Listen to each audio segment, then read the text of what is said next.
Hey everybody, I hope and pray that you're doing well. Today as we come to our word from the word. And today that word is consummation. Consummation. Now, you may be just hearing that already and thinking, wait a minute, what are we talking about today? So we're moving in, we're out of the book of Ecclesiastes, moving into the Song of Solomon. And so with this, we're just going to spend 2 days on this, today and tomorrow. And I encourage you to read this. And now, this is the book. If you've never read this book before, I encourage you to read it and to look at it in two different ways. And so one of those is, and the reason that we're not going to deal with it a whole lot here is it really is set for. It's great for engaged couples, young couples even looking ahead to marriage, and even married couples to look at how you can enjoy romance and, just being honest, to enjoy sexual pleasure within the marriage. Hence the consummation of the marriage that they're talking about. Now, you can look at it that way, but you can also see through this, right? It's like Esther doesn't mention God, but it also, you can see that because being within Scripture, that we can also see this as a picture of a relationship between us and God. Remember that we are the bride of Christ. Remember that, right? The marriage supper of the Lamb that is coming.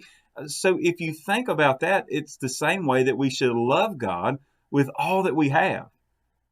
But specifically, I think that's just kind of in the background that you can look at. I think one of the greatest things about this book is that, man, how many books are there on marriage and marriage enrichment, and even the things about physical pleasure within the marriage?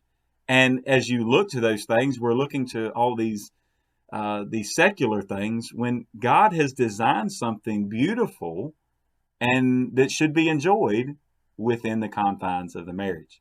So today, I'm just going to read two verses from a Song of Solomon. Your version of Scripture may say Song of Songs. That's actually verse 1. It's the Song of Songs by Solomon.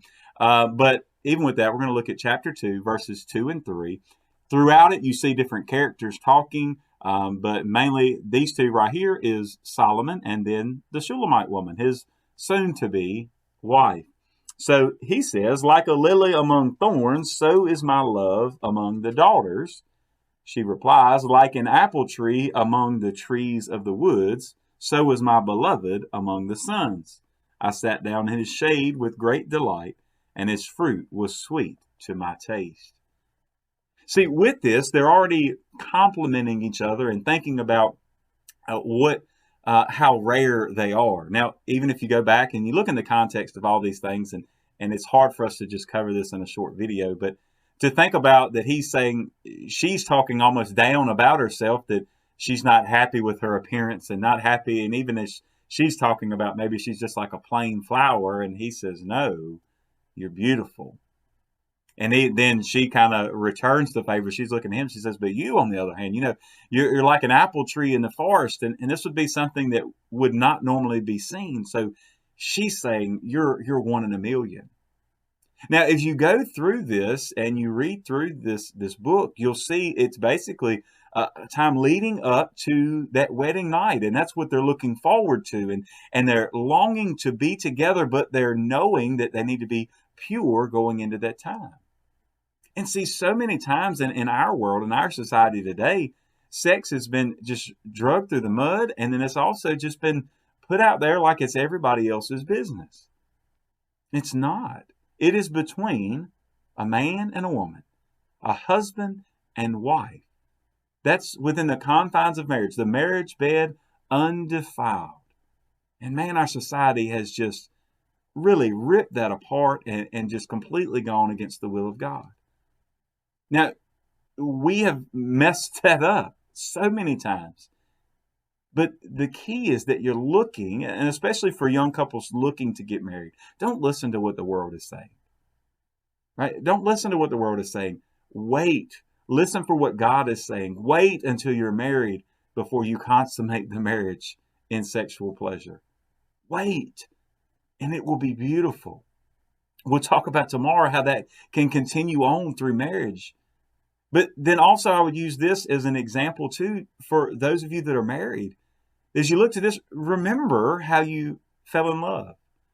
Remember the longing and desires that you had then, and the way, I mean, right? We all know that, like when you were dating, you used to write little love notes. And I know I used to write some poems, and I know Christy's watching this and say, yeah, but it's been a long time since you've written a poem, and it has. But times we need to look back and say, man, we need to get back to those things, to how we first fell in love. And you think about what drew you together in the first place.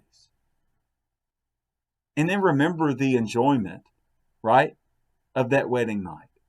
Enjoying the things that God has put in place, right? We forget sometimes that one of the first institutions made by God was the marriage institution, that he created Eve, had Adam and Eve, created Eve so that Adam, would have a companion, so he could have a helpmeet, that they could work together through this life.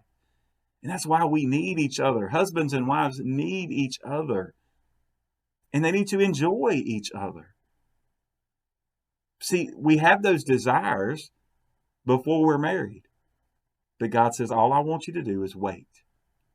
And so if you're not married yet and you're watching this, I encourage you, seek God, seek his word, and you will see that it's best to wait until marriage.